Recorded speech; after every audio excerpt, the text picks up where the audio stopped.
And good morning. Good morning. Good morning. I'm so excited to see a comment from uh, Lynn and Corinne already. Great to have you in here and interacting. Good morning, Jack Gescheit. Good morning, Skylar of Thomas. Skylar of Thomas. Yeah, the great. Actually, I guess it's Skylar Thomas of the Watching Humans podcast. And here is Stephen Axelrod saying good evening. All the way Remind from me where Switzerland. Switzerland. That's right. Mm-hmm. That's right. We have Used to be Bern. Not yet sure. again a full show, and we won't get to what we are planning to talk about. That's just I'm going to put my money on that, but it's going to be good anyway, I as like. Jack always tells me. Yeah. It's because we're All we have to do is show up. so damn interesting. All you have to do is show up. Yeah, Skylar's all professional and wants to prepare material and thoughts and things to say, and I'm like, Disgusting. just So make sure woke. your pants are on. Exactly. Ray Cooper off to a great start. Exactly. We're already meandering like drunken fools. Oh, sorry, Ray. Here's Jack sent me this. That's a great one. That's a great graphic. Couldn't decide whether to use that as the cover on YouTube or not. For this podcast. And this, by the way, was introduced to me from the land down under, an Australian PhD ecologist biologist named David Lindenmayer, who I just saw for the first time on a podcast last week. I sent out an email yesterday with a link to his talk, which was with another PhD scientist about basically don't cut down trees to protect forests from wildfire danger. Duh. But he threw that up because it's misinformation. That's the fifth horseman of the apocalypse, as that cartoon shows, and it is all around us in the air we breathe, as Cyber and I are always talking about anyway. But we wanted to do a show a little bit more theoretically structured and focused, a little bit more structured and focused. We'll see On this information. We'll see, folks. You can rate us afterwards whether we went anywhere near the topic we set out to target. I have a graphic that kind of goes along with this that I'm using in a shark video that I'm working on. So let me just complement that graphic with another one.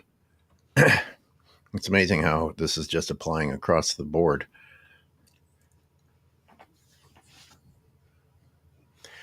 Yeah. Wow. How many followers does your science have? Jeez. I mean, the irony is we're doing a podcast, and who the hell are we? What are our degrees and acumen and science basis and all that? But I'm constantly, I tell people, look, I'm not a scientist, but here are three PhD scientists. Here are their names, here are their websites, here are their books. I'm getting this information from somewhere. I'm not just pulling it out of my keister. Yeah. And I didn't get a marine biology degree. And in the early days of being in the shark world, I sort of regretted that. But I already had 4 different degrees and a shitload of school loan debt. So it's like you're just going to have to deal with the fact that I read research papers and interview scientists and spend time in the water with sharks, and think that actually matters. And I see, I actually never refer to myself as a expert, and yet you have these terrible productions like Shark Week that put any clown that they can find on the camera and will call them an expert, no matter what their qualifications are. Some of them, you've got a range. You've got people who hold doctoral degrees down to people that just have an interest in sharks, which they label shark researcher. So Yeah, the media outlets need content. So I had my little share of attention with the Tree Spirit Project when I was doing those photographs more actively, and I'd get, no names, but I'd be asked, "Oh, would you speak at this conference?" Like, sure, I'm happy to, but who the hell am I? Please don't pitch me as an artist or as an activist. Those are accurate terms, not an expert on something. modesty doesn't get you anywhere anymore, though. You got to be arrogant and lie with confidence, as the President of the United States of America demonstrates on a daily basis. Oh God, look, we made it 9 minutes in without referring to the orange. What is it? What's the latest nickname? Buffoon? That's a nice way. Sure. I was going to say the what was that? The McDonald's hamburglar. So I was thinking the orange turd burglar. I kind of like that one. Jack. Jack. Behave. Now, I did want to have a moment of silence for all the world leaders who had to sit through whatever that rambling horse shit was.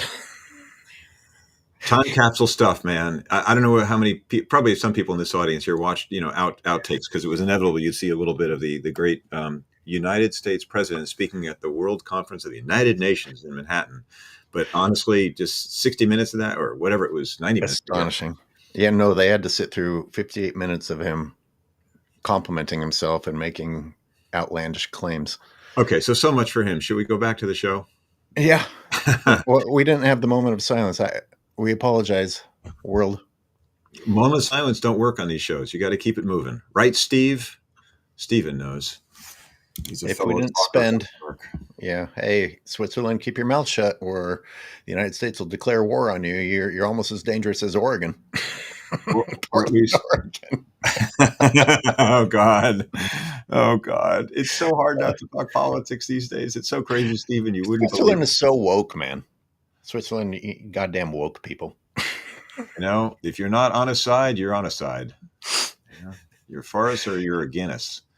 Just like Shane. So the thought today was with the misinformation cartoon was to just kind of give an overview of a few big areas that Skyward and I routinely do, but kind of the big fight these days is against the misinformation, and it's gotten more out of hand with the rise of the orange one, where what? Where you can just go all in instead of saying, well, you can actually reduce the effects of cattle ranching, for instance, the one I was thinking to start out with, by moving the cows around the land and imitating the behavior of what do they call it? Prehistoric megafauna, meaning, bison and other animals that were here before we brought in cows from Europe to this continent. And they used to push back and say, it can be done better. It won't be as damaging.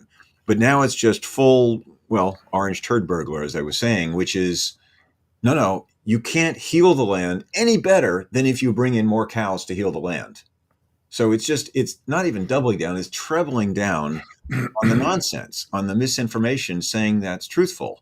Because, who's going to challenge you? And if enough people say it, that becomes the truth without any verification or, hey, I do my own research. RFK Jr. is now an official spokesman for, vaccines cause autism. And, that's been a rumor that's circulated for a while, but it's just getting so much more play now where it becomes weighed equally to, the world's epidemiologists and scientists who really study this stuff. And anyway, so same with cattle ranching. At Point Rey is the one that tweaks our, can I say nipples on TV here? So much is that we're looking at land devastated by cows, which Skyward and I get to see firsthand out at Point Reyes National Park. Yeah, it's such a pleasure.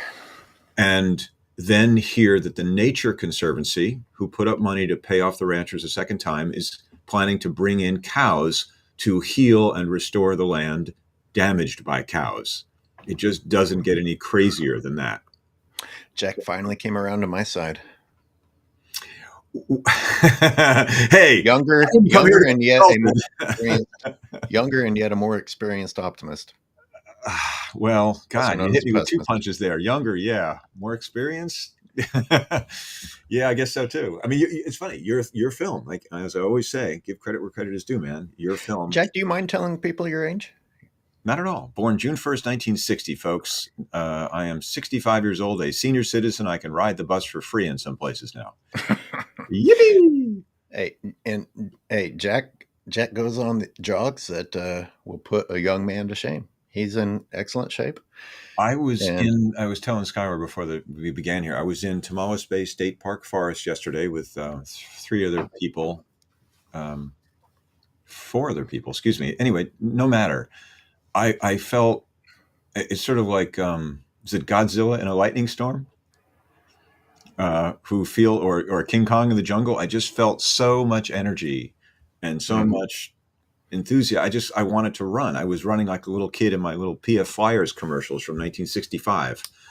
And it was misting, damp, not fog, but actually our first rain here in California on September 29th, kind of early in the season.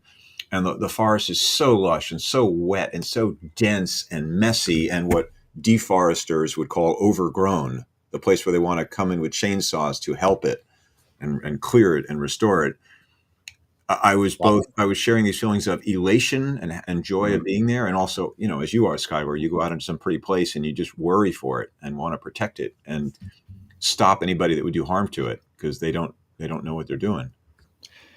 Says Without question, I can run longer if I'm out in nature. It's stimulating. Trying to run through on sidewalks or in a city or anything like that. But up in the Sacramento Valley, where I suffered for so many years, oak woodlands are special. Oak woodlands are special. That area is special, and they can't wait to destroy it all and replace it with cookie cutter housing and strip malls. So it reached a point it was too depressing to watch the destruction. Like in the short period of time I lived there, the places I ran were obliterated. yeah. I felt like a wild animal, like trying to find a new place to move to, find. And it always made me think about these people that say, oh, there's plenty of space. They all have somewhere to go. I'm like, fuck, even I don't have anywhere to go, much less the wild animals. I don't think you're really considering what they're doing.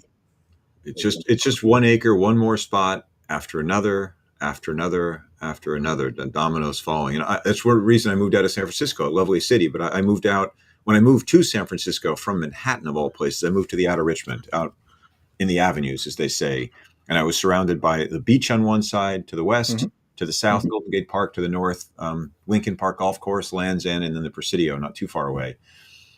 Happy as a That wasn't good enough for you, huh? well, no, it was great. I lived there 12 years, but toward the last few years, I would run in Golden Gate Park, which was 3 blocks from my front door, into the park, and then I'd hit the trails. And then, Mm. lo and behold, they're putting in a frisbee golf course. And I Mm. love frisbee golf. Great, let's throw a disc around. But to do it, they stuck it in this tiny little strip of forested area I would run through on my like 6 mile loop of the park. And it was like, now I'm dodging, groups of kids in there yelling and throwing frisbees and having a good time. But and it kept saying, Jack, it's Golden Gate Park. This is all man-made anyway, so don't get too obsessed about it. But it was just one more example of. And then I went to Land's End, where they improved the trail, which was a dirt thing, through overgrown weeds, and they cut it all down and paved it, to make it a walkway so you could look at the ocean. Beautiful place, Land's End, and a beautiful city. But it was what you said. I just like, I'm out of here. I just can't. Oh, and then Sutro Forest in the center of the city. If you look at a map of San Francisco, it's pretty much dead center. It was a Mm. wild, unmanaged area. And then, of course, UCSF wanted to cut down a lot of trees and develop and get, they needed more campus housing, and that was a free place to do it if they could convince people the trees needed to be managed Mm. and restored. The usual nonsense where it's always a hidden agenda, often It's a an hidden. it's an interesting strategy, right? Make the tree the enemy.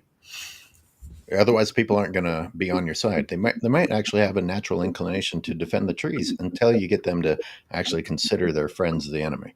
Well, exactly what you said. People do have, I still think, even if they're not lunatic tree lovers or nature lovers like us, a natural inclination to love and protect and like being around trees. Let's say like being around trees and walking under the trees. And that's back to the theme of our show here, misinformation. How do you get people to agree to let deforesters, my name for foresters, cut down trees? Tell them the forests are going to burn. They're going to kill you. They're dangerous places. The places where you used to let our kids off and run in the forest like I did growing up are places where a fire could break out. In the West, especially, it's not an issue. I was talking to a friend in New York State 2 days ago, and they don't think about wildfires there. There's plenty of water, but here in the West, wildfire is the new demon that turns forests into these dangerous places that have to be man-aged, as I like to call it. And that's with chainsaws, masticators, and poisons, just like the Native Americans did, Right. Just like them. stewarding the land with chainsaws. Oh, by the way, would you be open? I want to throw this out to our audience of Lynn, Corinne, Stephen Ray, and whoever else is listening here that isn't in the chat. Would should we, Skylar and I, and I'm asking Skylar you too, do a show about the what I call it the ultimate and latest exploitation of Native Americans by using the good name of Native Americans' Mm. practices of Mm. stewarding the land, and then saying, well, we're doing the same thing they did, but Mm. modern tools, chainsaws and masticators and poisons. Well, I'll take that further. How much should we concentrate on the Native Americans that are willing participants? Hey, we'll sell out our own name as long as we get a paycheck. I thought of, you've spoken with him before. I've spoken with him just once or twice, George Werthner, and seeing whether he want to come on a show. But then it's, three old white guys. Yeah, It's choose it's the max. what's that? What's that? Choose the max. Someone's gonna have to go. What? Oh God, can I say it and still be funny? Making fun of blackface, or should I say red face? Well, that's it. I mean, it's sort of like you have to bring in. It's what the Park Service does. You bring in your token Native American, so it legitimizes your everything you say. By the way, already Corinne and Lynn, thank you, you intelligent women, to say yes, you should do that show. It's such a controversial topic, especially if you don't have like all of the Bay Area wants you to have your Native American representative. You trot out like Trump. I can say this, like Trump says, no, I'm not anti-Semitic. We have a Jew lawyer. Right, right. I know a Jew, so it's okay. I can say stuff that is, because I'm an idiot, anti-Semitic. Oh boy. I got to tell you, I could be naive in thinking that it's worse now than ever, but I just feel like any just about every human being is willing to sell out on any level for the almighty dollar, more so than at any other time in history. I feel like it used to be that someone might say, yeah, I could use the money, but this is just wrong. And the humans that are willing to say, no, I'm going to do what's right, just a very, very small population. I This is where you and I split on the optimist pessimist fork in the road, and I watched a documentary a little bit 2 days ago, I think yesterday, on Bernie Sanders, and Mm-hmm. I first heard of him in the early 1970s Wow. because he was then with my activist aunt, known who lived in Vermont. I was visiting her house in Vermont, and she would talk about this socialist. I'm like, what? Socialist? That's like a commie. I mean, what did I know when I was, whatever, 10 years old? And he had just been voted in as the mayor of Burlington, Vermont. And he Mm. had a socialist agenda. And the documentary is about what he proposed. And he comes to mind now because, unlike your correct assessment that it seems that everybody can be bought off, he was then not bought off, and I don't think he's bought off today, even though he's a millionaire as a senator. But I think he's a good man who is not really corruptible. Like Jimmy Carter, in my opinion, was a good man who was not corruptible. Yeah, his best. I mean, my biggest complaint against him was his continued defense for animal agriculture, but still, overall, at least he sounds intelligent. And a lot of people would be like, "Oh, but he's so old." I'm like, that dude can still rant without a teleprompter and sound more intelligent than me by a long shot. So Yeah. go for it, Susan. You having keyboard problems? Because I can't read your comments. Yeah, Susan actually is having some keyboard problems. I know her deal. So You having a Trump moment there? no, don't actually. Just I'm trust me. sorry, Susan. I didn't want to go. I Yeah, don't she mean to she go has a that far. reason for that, and it's her business. But thank you, Susan, for showing up, and I'm glad you're listening. And I'm sorry you're having communication challenges. As yeah, but just Listen, trust. I'll tell you I'm later. gonna bring the show. I'm gonna bring the show where it's supposed to go a little bit. Go for It was not. It wasn't completely random to mention the UN speech because one piece of it was I can't do the impression. You'd think it would be easy to do, but have you heard this? They're trying to take away our cows. Have you heard? They're trying to take away our cows. These people are threatening us. And You have that clip? You have a clip of that?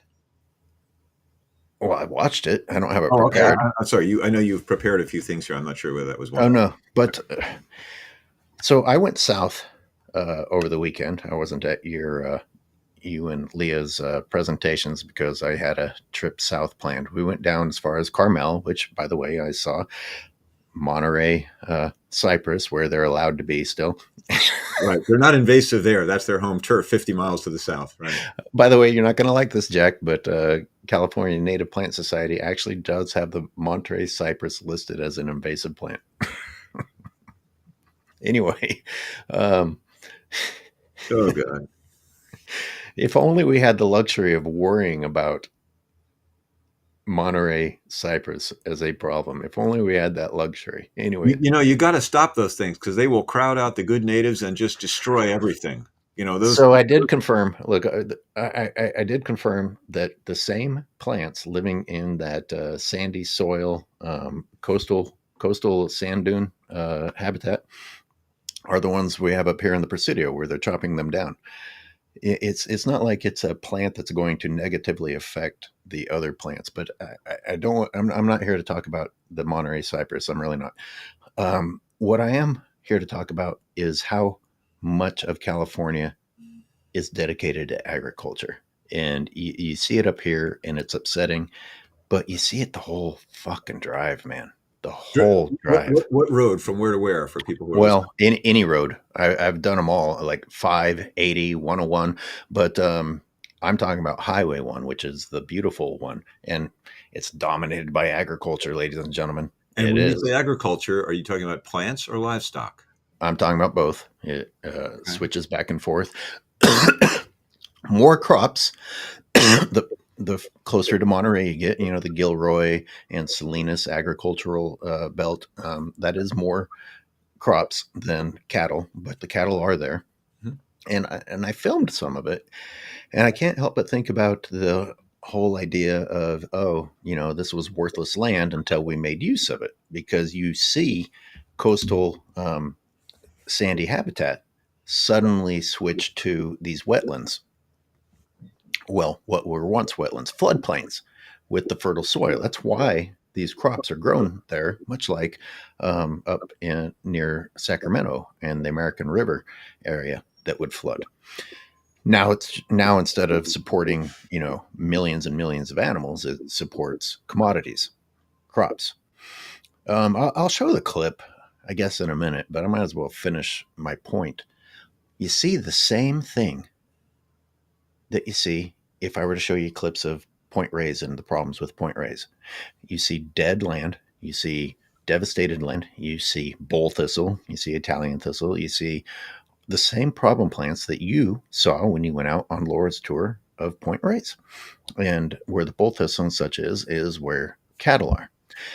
Now, I thought about how I made fun, I guess you could say I made fun of ranchers or the farmers who were begging Trump to help them out and asking for a handout.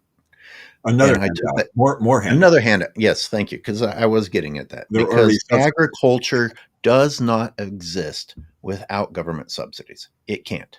And It just to feather that, because I heard George Monbiot speaking about it this morning and doing some research for today's show. Ranchers are heavily subsidized, but to be fair to the smaller rancher and Point Reyes, I'm not sure, medium-sized rancher, the bulk of the money tends to go higher up the food chain to the corporations. So the little rancher is getting screwed too, a separate economic issue from the fact that all cattle ranching is destructive. well,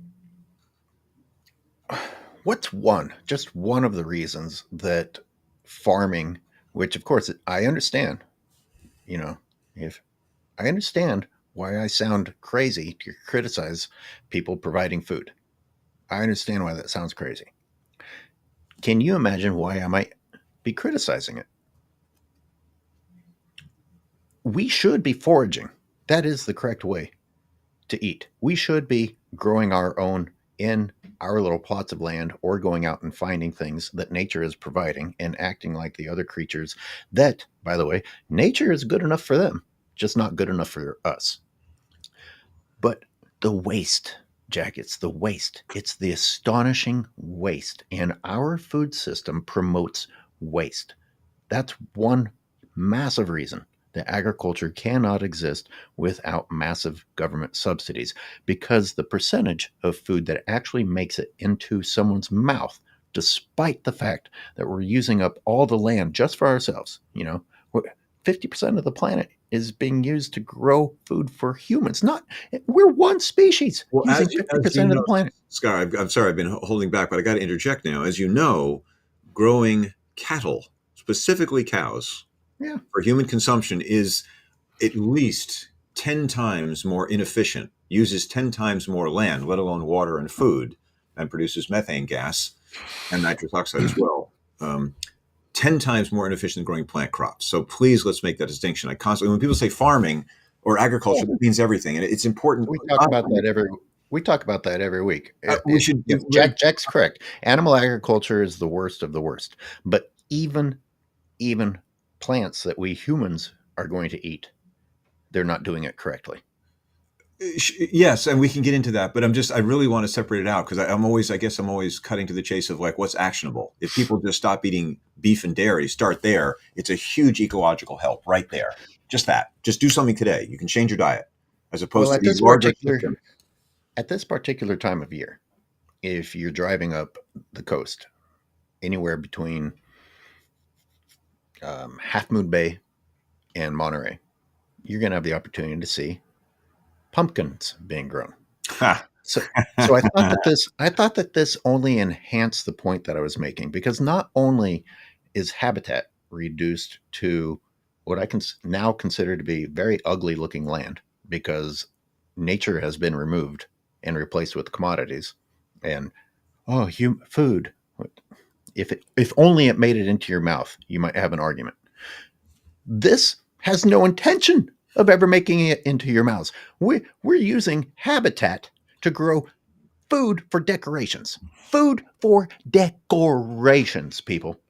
And it's massive amounts of land growing pumpkins. What this percent of it? Some people will actually take the seeds out of the inside and mess around with. Oh, I'm going to make my own pumpkin seeds, but most of it's just going to rot on a So porch. if you're going to pick on the lovely holiday of Halloween, then we're going to get to No, it's my Thanksgiving. favorite holiday. I'm not picking on it. I'm Okay. just pointing out that we humans use habitat of other creatures to grow decorations. What about growing one of the most beautiful carbon sequestering, oxygen producing, shade making, planet cooling species, beings on the planet, trees, on Stupid. tree farms as Christmas tree farms? Oh, yeah, that's pretty upsetting, especially when you learn more about trees. Have you read the books, The Secret Lives of Trees, and you learn? Have you heard the term dumb trees or deaf trees? Like that never have the chance to like develop and get the social network that takes place between trees because all they do is like get shot up in a once again a commodity type situation and then chop down, grow, chop, grow, chop. I was just going to use the C word with you in mind. It's commodification of trees, the commodification of animals It for comes our down daily to use and abuse. it comes down to turning living creatures into cash. So yes, so back to the theme of misinformation and disinformation. Oh wow, okay. So this is something you filmed just a few days ago, correct? This is just north of Monterey, and I'm showing that you can have native coastal scrub. Scrub is not a negative. Uh, it's just we associate it with negativity, and then what do you know? All of a sudden, it starts turning into ag, and yes, it's green. And guess what? The sprinklers are running nonstop. The amount of fresh water that has to be getting used, and now almost everything is covered in tarps. And I didn't used to see that the early days that I would go down to that area. Tarps to keep in moisture. Tarps. I don't know. Okay. I mean, when I was in Point Reyes, other areas, when I drove up to Santa Rosa on Saturday for the Sonoma County Veg Fest by Compassionate Living, it was through on the back roads with Ray Cooper, who's a listener today. Huge amounts of silage now. They cut the fields and cover them with plastic tarps to make silage to feed the cows at another time. Huge amounts of it, just mountains of it. But it looks, well, actually, there's actually rows of crops in the background. It's kind of hard to see here, relatively small, but so much devastated land in Sonoma County, and that is all for cattle. So much of it is for dairy and beef cows. All right, now we get into where I actually just forced us. I actually try to be positive on these trips and ignore it because I've filmed all this stuff a million times, wondering how to get it through people's heads that it's bad. But again, could you not mistake this for Point Reyes or anywhere on Highway 80? And let's look past that wall at just nothingness. It's Wow. just nothing. Wow. Now that's the ocean behind it. This is what coastal habitat looks like, and on the other side is cows. Oh, thank you for zooming in, man. Do you do that just now, or that was in the filming? That was exactly what I was That's in the hoping. film. Beautiful. Oh, because I asked, my girlfriend was kind enough to do this while I was behind the wheel. You Right. see the dark patch on the left? In the It, distance?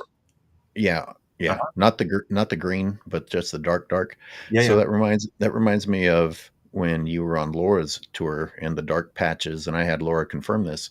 That's bull thistle. Those are Wow. big patches of bull thistle. Wow. Ray, I see your comment, and I will talk about that in a moment. So that's actually coyote brush in the foreground. It looks like, and lupin, maybe? It's hard to tell. Uh, I Interesting. mean, Yeah, from here, that's all. I'll just limit it to coyote brush for now. But Yeah. of course, all the dry, dead stuff. We've got poison hemlock and other annuals from Europe. You know, I was in the park yesterday looking at M Ranch off of Pierce Point Road, and a woman who had not been there before looked, and she was, looking at it for the first time and saying, "Wow, look at that beautiful landscape!" Because it was this big open. No, no, it was really valuable for me to bring in a newbie and have Mm. this woman, a mature woman who seen a lot of land, but context means everything. So for her, it was undeveloped. Look at all this undeveloped land. Wow, it's beautiful. And that was really interesting for me because all I do now, like you, is look at M Ranch or any of the alphabet ranches in the alphabet city of Point Reyes, and I'm despairing. I know that land is blighted and destroyed, and not the coastal habitat it used to be. It's all just European grasses and bare dirt, not more than an inch or two tall. But she saw it as like, wow, beautiful land. So again, it's back to the point of conditioning and misinformation, where it's I used rolling to green hills is beautiful, right? I used to blabber about that a lot because development is so out of control, where people spend so much time in a city that anything other than a city they think is nature. It's like, Exactly. oh wow, this is great.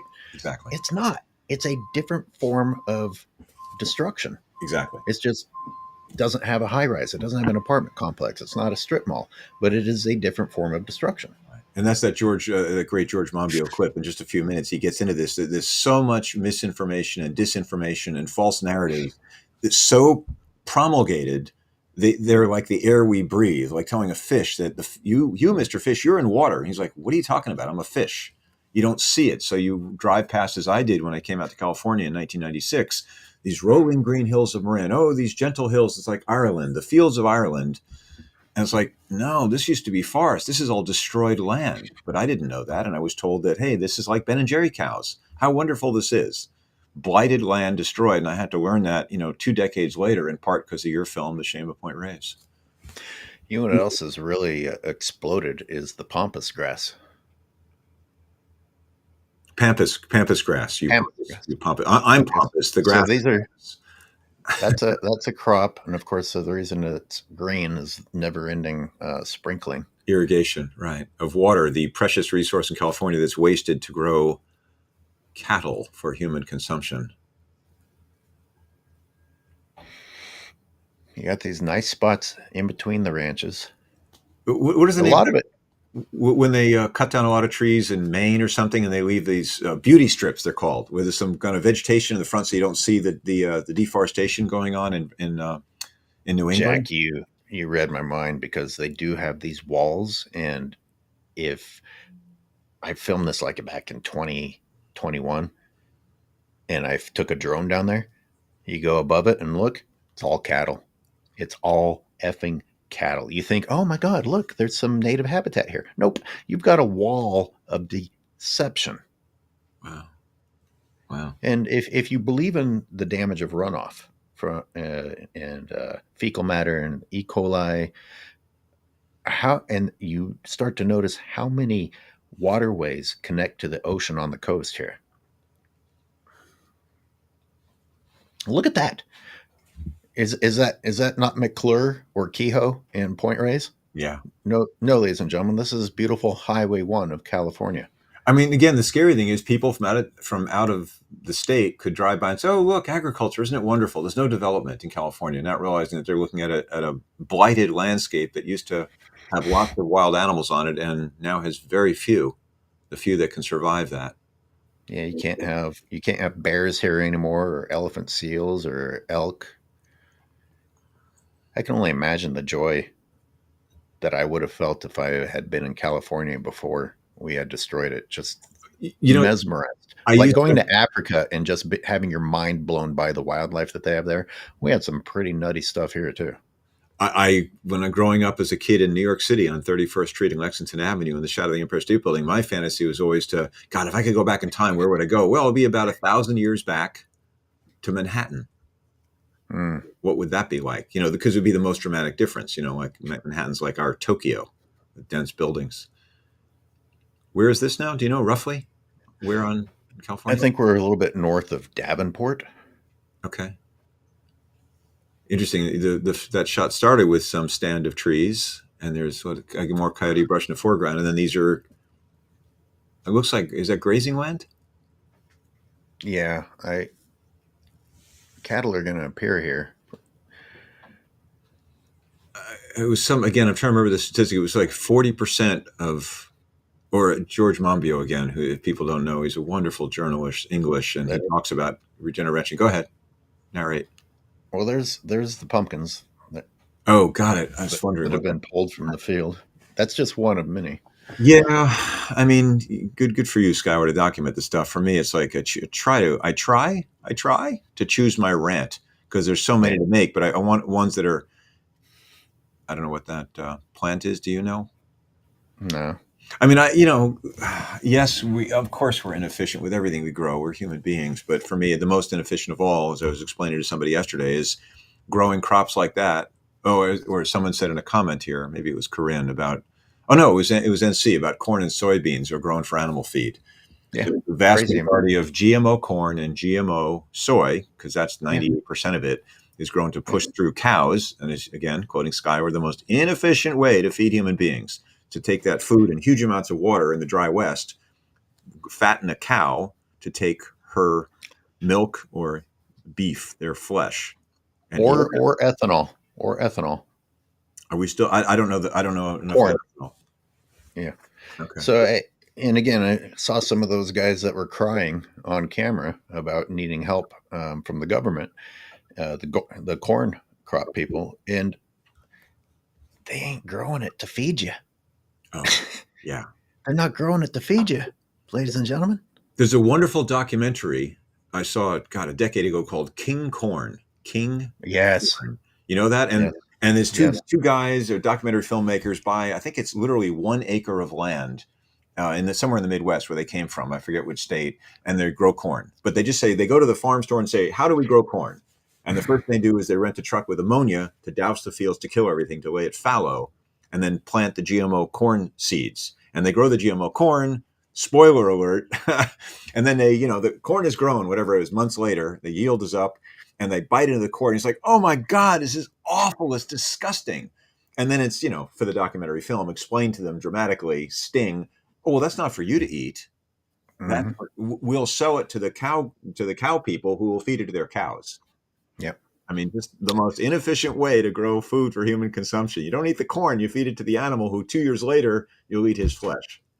Or high fructose corn syrup, which Right, we definitely, or the ethanol. right. Uh, yeah, Actually, you're right. as NC Actually, you're right. says, It was for corn corn and syrup. soybeans are also grown for animal feed. Ray said this earlier. Ray, I'm finally coming back to you. I agree. I know I sound like a flower child, crazy hippie, but it just strikes me as such an incredible waste when I see all of these decapitated flowers sitting in a flower stand waiting to be taken home for the limited time that they will sit there before they fall over. I was like, why don't you just fucking plant a flower so it can stay pretty all year and benefit a pollinator?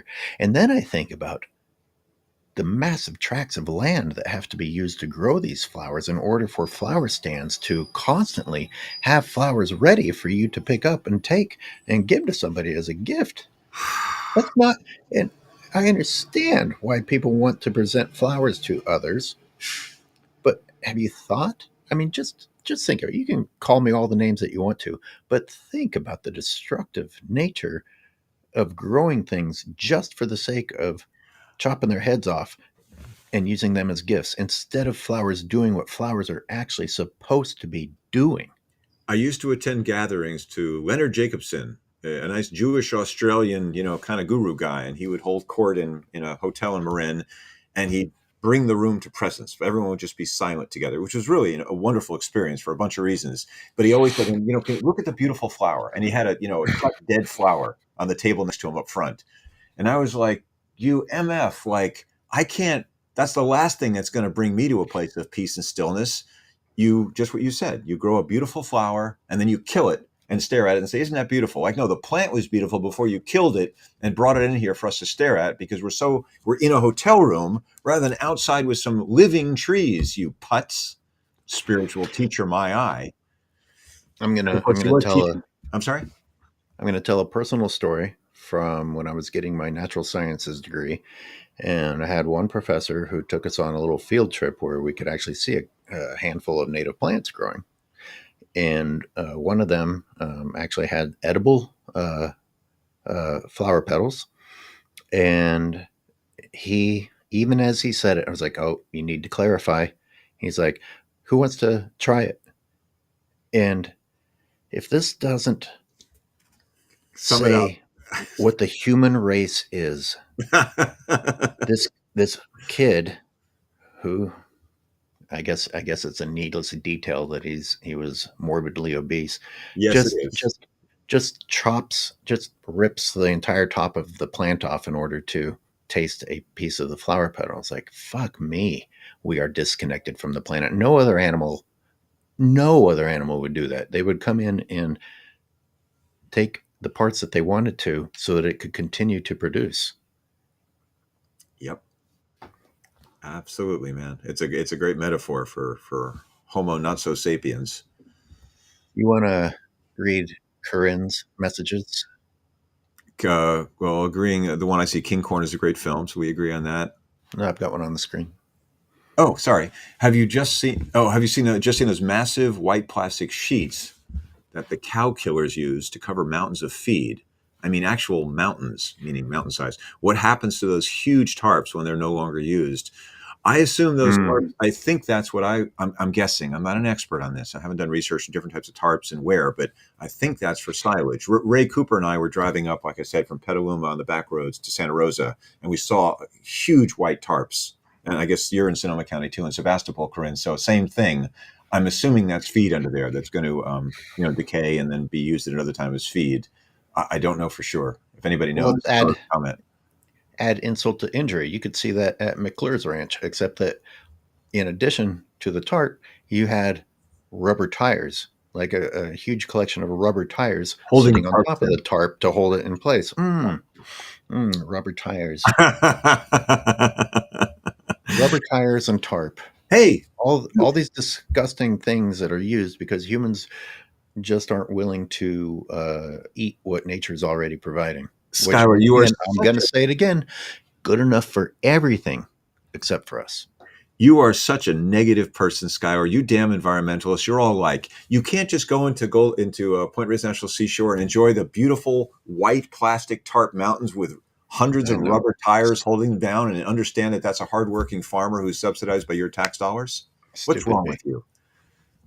Well, hey, Ray Cooper's trying to outdo me here if you want to read that.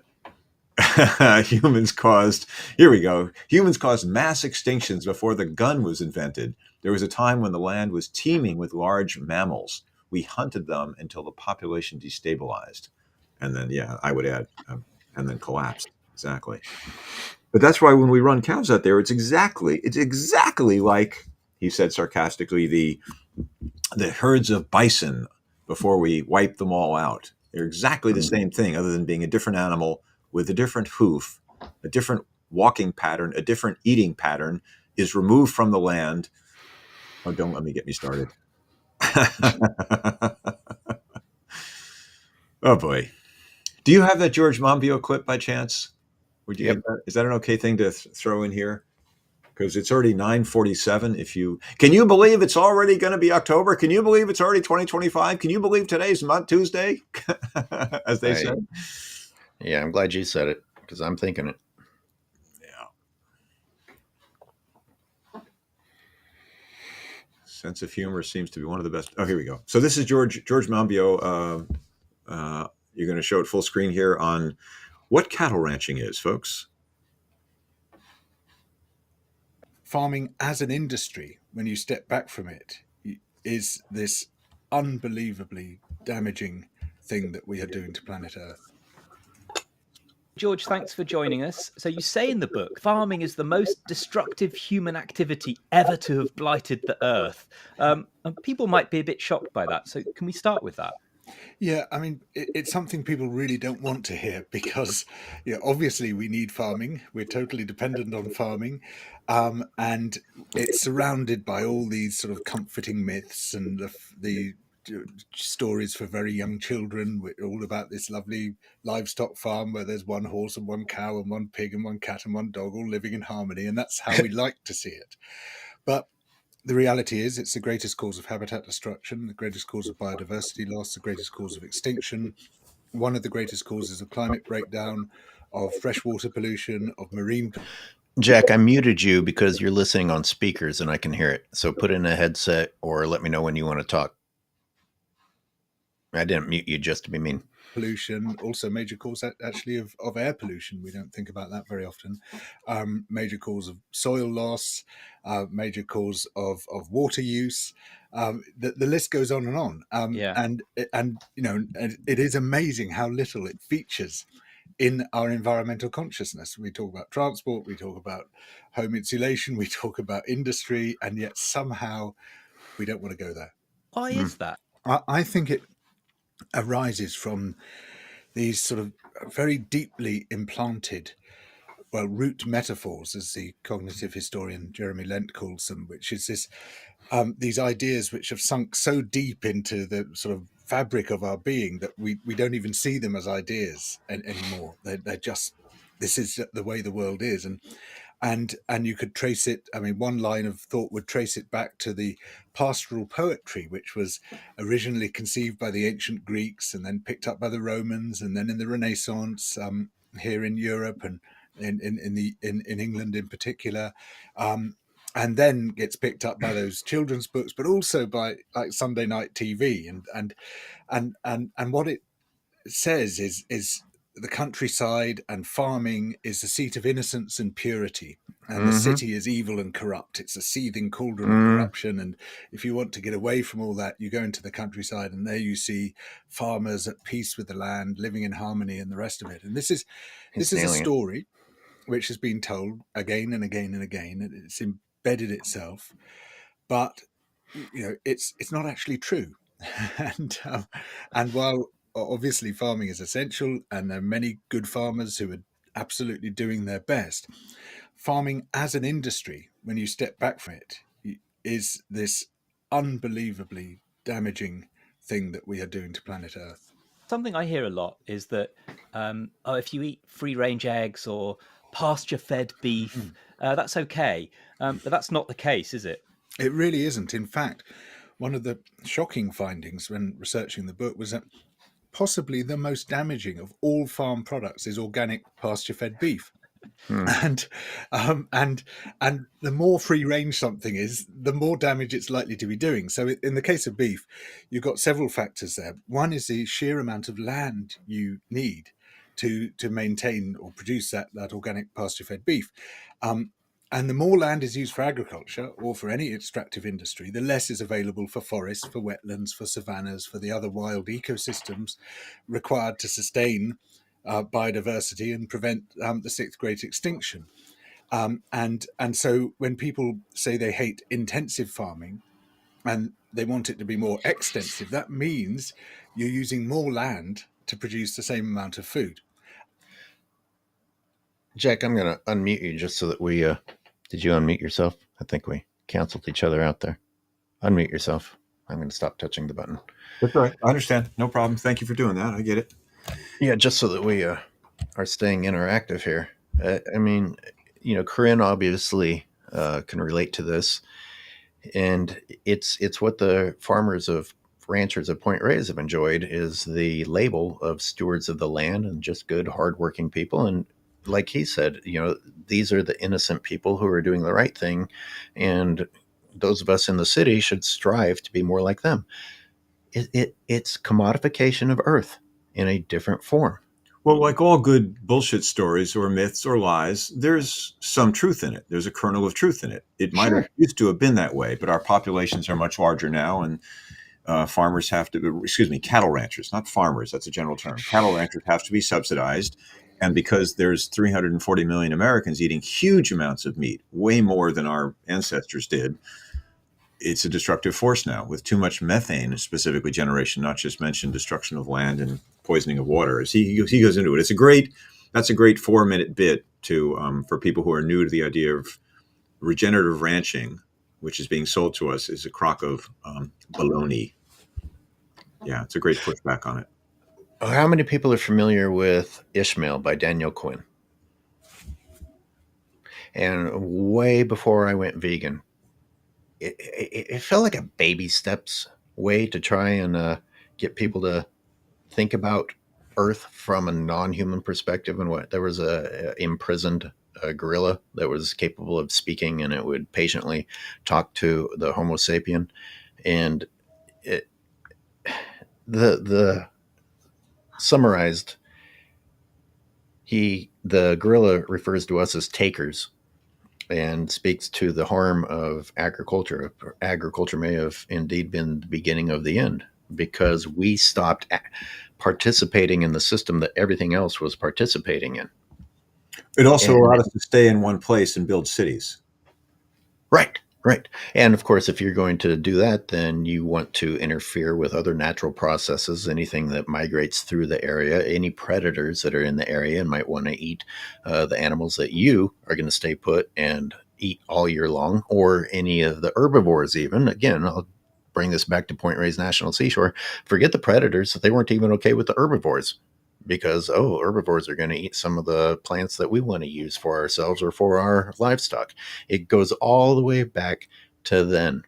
But what the gentleman on the screen was talking about, how, well, of course, farming's good, but isn't it interesting though that we get to call ourselves the superior species, but we're the only ones that can't operate inside of the restraints that all of these lower life forms are able to be successful with?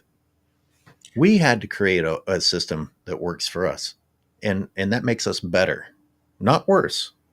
It's like being given a book for dummies and then saying that you're smarter than everyone else. As I like to say, we proclaim we're the most intelligent species on the planet. I make a good argument that we're the least intelligent species, the only one destroying our own life support system, and of course that of everyone around, every other species on the planet. You know, oh, there's a great. It's funny. I was watching a little bit of it last night to relax, late, with a cup of coffee as a New Yorker with mother's milk. The remake of The Day the Earth Stood Still with Keanu Reeves. Mm. Excellent film. Highly Oh, recommended for really? science fiction buffs. Yeah, it's an update of Klaatu and Gort, and it's has an environmental message. It's I mean, of the genre, and if you don't mind, well, Keanu plays a pretty good, you know, kind of alien, right? It's a really good film with a great message. Yeah, I wasn't. I don't know how it did, but I saw enough of it to realize it's a thing. It's a recurring theme in Hollywood. Hollywood has often warned us that we are, in fact, the problem, and it doesn't matter. The original Avatar had a message of warning. I mean, it helps. It's into the culture. Who knows when it actually permeates and overcomes what he calls. I was just making notes here. The root metaphors was what he coined. Another author is calling these stories about the wonderful farmer with one pig and a few chickens and all that stuff. Right, I prefer the right, right. cultural myths. Cultural myths, a little bit more accessible a term, but whatever. That is really pervasive. I was out yesterday, like I said, in Point Reyes Seashore and in Tomales Bay State Park Forest with some people who hadn't been there before. And again, seeing it through a new person's eyes, not knowing what they're looking at. It's because of the overlays of our cultural conditioning that says these big open rolling green hills are a good, pretty thing. And there's a I know lot. some people are going to watch this and refer to us as bad people who, maybe they'll call us woke or liberal or whatever Trump is conditioning people to label free thinkers as. It's defeatist to just jump from there to there because we actually became aware because I at least started in the same place as those people. We can do better. To just jump to the defeatist side of, oh well, we have to farm to eat. Can we not do better? Well, Can we not do better than we're doing? I welcome those discussions. I mean, discussions back and forth, because I believe that, as you say, we have woken up to more truth behind the myths that we were told, and we have the truth on our side. It's like arguing for or against veganism. You can't lose the argument if people are willing to have an open discussion about it, because there are so many overwhelming reasons. And yet, people push back because, as I did, I didn't see a lot of this stuff until I was in my 50s, and I'm still learning things and still try as best I'm able to keep an open mind, which is a difficult thing to do, but that's hopefully what all of us can do. Hmm. I mean, listen to. Well, wait a second. You're right. How much land if we actually go to regenerative ranching and have cow? I love his term. I actually hadn't heard that from him before. Everyone knows intensive cattle ranching. The CAFOs, the factory farms, are bad. So he contrasts that with the term extensive. Have you heard that term used in that context before? No, I guess I haven't. And it's great, meaning it's the opposite of intensive in X, but extensive means it would be a much greater piece of land too. It has a double entendre to it, meaning much more land would be used if you took all the cows in Bakersfield, let's say 10,000 of them or however many at Harris Ranch, and spread them out over 18,000 acres of pasture land at Point Reyes Seashore. That would be an extensive use of that land and a destructive one, because there were, 6,000 cows in there before they started removing some. I prepared these slides weeks ago when I was talking about the moronic use of water for both crops and for lawns. So I just want to throw these up really quick because we dabbled in it again today. And I talked about how every time I drive down the coast, I see sprinklers running. And it doesn't seem to matter what time of year it is on these crops. But Throw up away, Skylar. yeah, how much water is used? And oops, good God. This is not a good platform. I'm sorry, people don't use You this struggle with platform. that. I'll fill the space at the moment, because I want to say I'm a broken record on it. But whenever I see farming or agriculture, I always has to be parsed, because cattle ranchers want to hide what they do inside of all farming for all food, because we need to farm and we need food. We don't need to be raising cows. We harped on agriculture enough, but if humans are willing to continue to waste water in this manner because of a status symbol that doesn't even exist anymore, then it discourages me from thinking that they'd be willing to reduce water waste for uh, food, for crops. And for people who are listening while driving or something, grassy lawns, you've shown a slide of an English lawn, looks like. Grassy lawns exist to prove you're not a peasant. It's time to let that status symbol die, as with white bread over unmilled, non-white breads. And you can see this in rich neighborhoods that it is a status symbol. You get these absurdly huge lawns, and it would be a little bit different if anyone was ever on them. It's like, can you at least make use of this? They exist just for show. And when I was growing up, we had a big lawn, which I lamented because I always had to Mow mow it. it. Right. But I played football on it with my friends all the time, or tag, or any variety of sports. I don't see people touch their lawns, with the brief exception of wheeling a barbecue out so that they can do more environmentally destructive things on top of the environmentally destructive thing. And the rest of the year, the only thing that lawn is Decorative. a resource suck. Yeah. Yeah. Although I grew up in the East, so there was plenty of water for it. You want me to read the slide you put up there for historical perspective? Sure. The concept of the grass lawn as a status symbol originated with English aristocrats in the 17th century. These wealthy landowners used their expansive lawns to showcase their wealth and leisure, as maintaining a lawn requires significant resources and labor. The practice signaled that the landowner. Sorry, dude. It's all right. I don't have to read it. It's your call. But if you want it, you put them up and it just goes by, I was just trying to finish it. Yeah, no Oh, worries. The excessive water. Now I'm just messing with it. Now you're just messing. Okay, that's cool. Uh, I can go along with the gag. What's this one say? Oh no, you don't. I'm not suckering me in again. 70%. No, I'm not going to touch it. Okay, do what you need. 70% of the world's fresh water is consumed by agriculture. I would want to know what that is. And 40% of this is wasted because of inadequate irrigation systems, evaporation, and poor water management. This is a staggering figure, and with clean fresh water becoming more scarce, it's important we're all careful with the amount we use. And I would go back to cows use more of it than anything else. With global populations continuing to rise and climate conditions becoming more unpredictable, the need for fresh water continues to increase. It's vital that efforts to conserve water are expanded so we all have access to clean water when we need it. In this article, we look at why the ag industry uses so much water and recommend ways farms can reduce water usage. So again, I'm sorry, I'm just going to keep on this. It pisses me off. Agriculture industry. Are you talking about crops, which are much more efficient, even though they have their own efficiencies, as you're pointing out correctly, or animal agriculture, which is incredibly inefficient and destructive? They're just two different things entirely. Well, it actually gets more complicated because are you going to include the crops that are grown specifically for the animal agriculture as part of animal agriculture, or are you going to put it in a separate category? Well, I would say, I mean, as I say, we're cutting down rainforests at a rate of about an acre per second to not just clear the land for raising the cattle, beef and dairy, but also then to grow the GMO corn, as Corinne was saying, GMO, or NC was, GMO corn and GMO soy, which is 98% of those crops, to feed to the cows. So it's staggeringly inefficient across the board.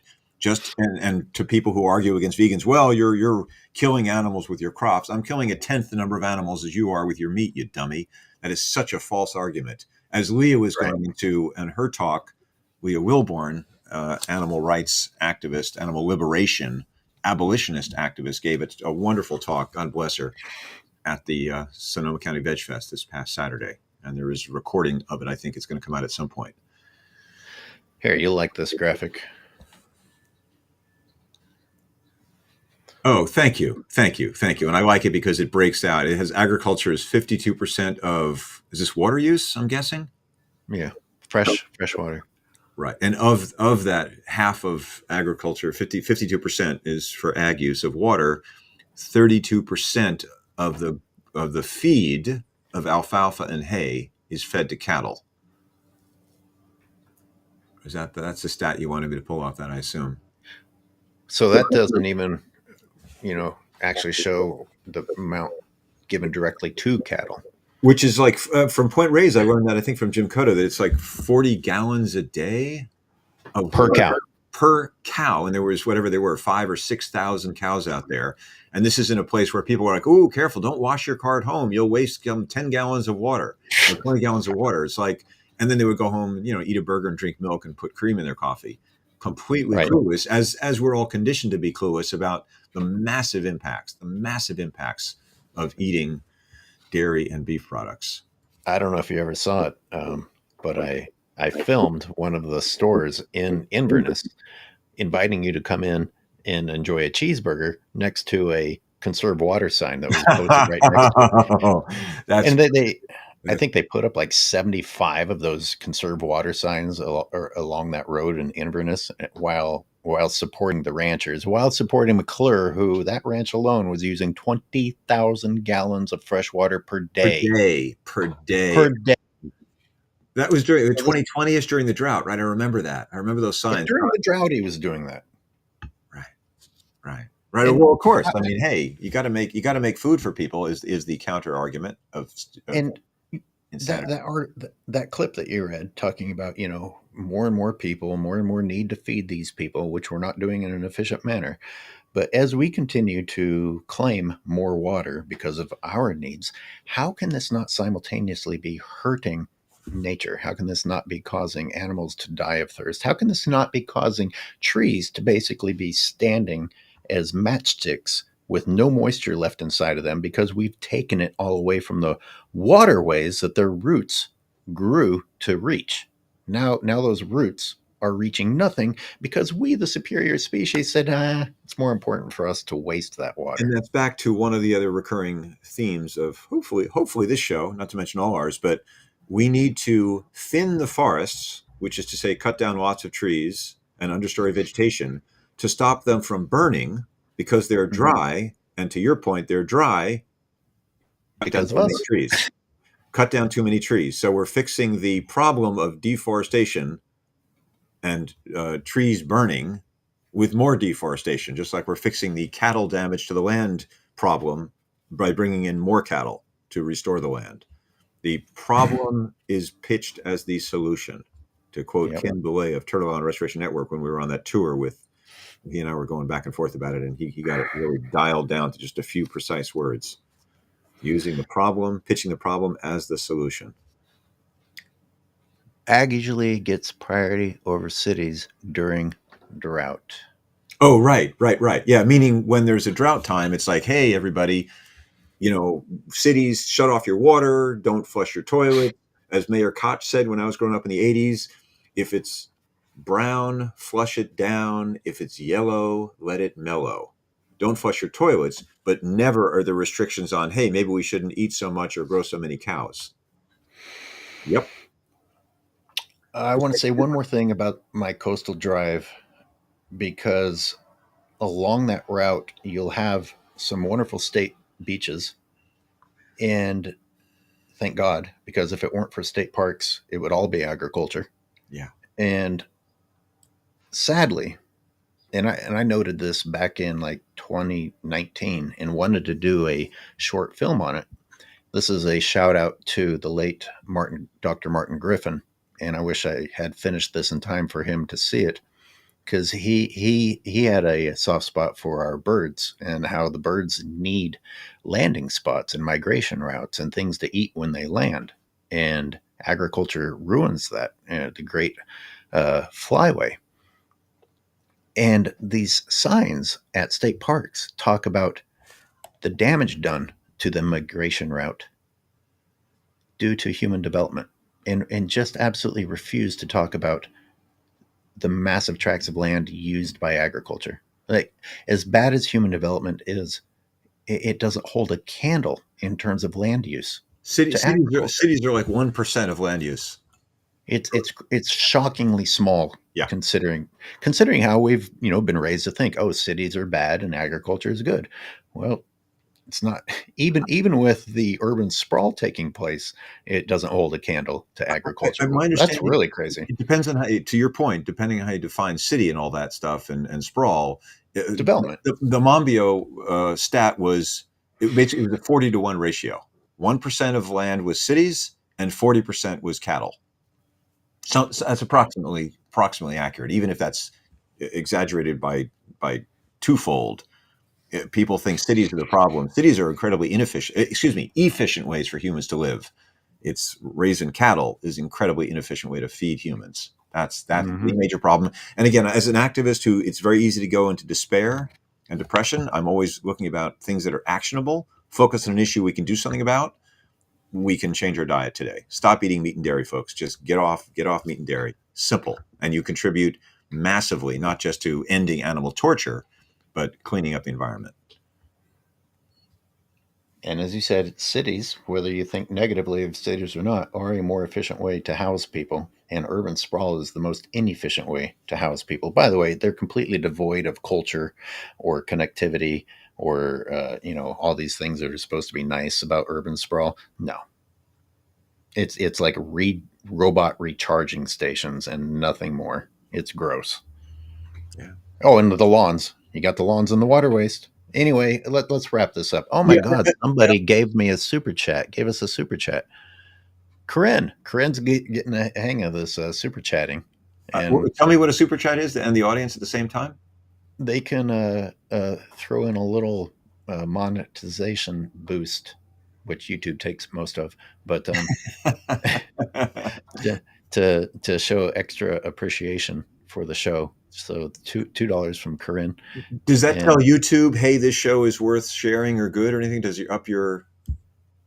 I don't know. YouTube's squeezing all of my other channels into non-existence, probably because I've been watching anti-Trump videos, and it's feeding the silence, independent thinking people of the world. Not paranoid, but perhaps true. So I do want to, and I can end on a positive note when we're ready, or at least do it. Yeah, we got to move. We got to go on. Okay, we want to wrap this up. So end it for us. Yesterday, I was in Tamales Bay State Park Forest, and for anybody in the Bay Area, now with the rainy season having begun, highly recommended. Stop listening to our chatter about doom and gloom and go into this forest and walk either the Jepson Trail, Jepson, or the Johnstone Trail, Johnstone trails, wherever they go. And you'll be surrounded by the most incredibly, as yet to be destroyed, unmanaged, wild, dense, quote unquote, overgrown, lush, biodiverse forest. There is no more biodiverse forest in all of Marin. And I say that based on guessing. I don't know for sure, but it's an amazing place. It was quiet there yesterday in a drizzle and dense with, oh God, we were picking huckleberries off the trees and eating some of them, not all of them. It's just a beautiful, beautiful place to feel at peace and one with trees and nature. And there's aging bishop pine forests in there. And I showed an area where there are hundreds of baby bishop pine trees growing up all by themselves without chainsaws and manufactured fires by humans, whether they're under the pretense of being for the Native Americans or not. The place is incredibly healthy. It hasn't burned in 100 years because it's coastal. It gets fog. As yesterday, it got rain. Go there, folks. Go out and enjoy nature. Soothe your souls. And that's more important than watching any of our gabbing talking, unless it gets you out to be in nature. That's one of the balms for mankind and for us as a species, let alone for you as an individual. We can say the sad part of that on the next show. We'll end it with the positive of that. Good message back. And thanks everyone who tuned in. We're going to keep this close to an hour, keep it a little bit tight. And we will see you next Tuesday, 9 a.m. on the Watching Humans podcast. You can always access this show, Watching Humans on YouTube, and also on my treespiritproject.com website // podcasts. All these shows are stacked up. Thanks, folks. Please share them. Tell people about us.